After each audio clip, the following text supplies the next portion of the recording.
Ang pagkilala sa mga bagay na dapat nang itigil sa sarili ay unang hakbang sa paglago at pagbabagong buhay.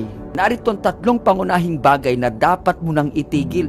Una, itigil ang pagsasamantala sa kapwa. Ang paggamit sa iba para sa sariling kapakanan ay isang anyo ng kasamaan. Levitico 19 verse 13, huwag ninyong pagsamantalahan ang iyong kapwa at huwag kang magnanakaw. Pangalawa, itigil ang pagsisinungaling at pandaraya. Ang pagsisinungaling at pandaraya ay nagpapahina ito ng tiwala at sumisira ito sa ugnayan mo sa kapwa at sa Diyos. Ephesians 4 verse 25, kaya itakwil ninyo ang kasinungalingan at magsalita kayo ng katotohanan. And Kawikaan 12 verse 22, kinamumuhian ng Diyos ang mga sinungaling.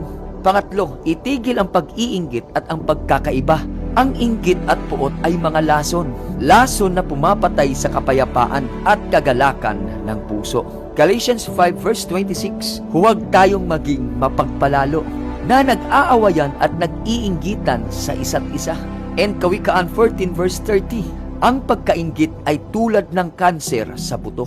Kaya kaibigan, ang pagtigil sa mga masasamang gawain ay hindi lamang ito tungkol sa sariling determinasyon. Ito ay isang espiritual na laban na nangangailangan ng kapangyarihan at tulong mula sa Diyos. Kaya nga ang sabi sa Romans 12 verse 22, huwag kayong magsiayon sa sanlibutang ito, bagkus mangag-iba kayo sa pamamagitan ng pagbabago ng iyong pag-iisip upang mapatunayan ninyo kung ano ang mabuti at kaaya-aya at lubos na kalooban ng Diyos.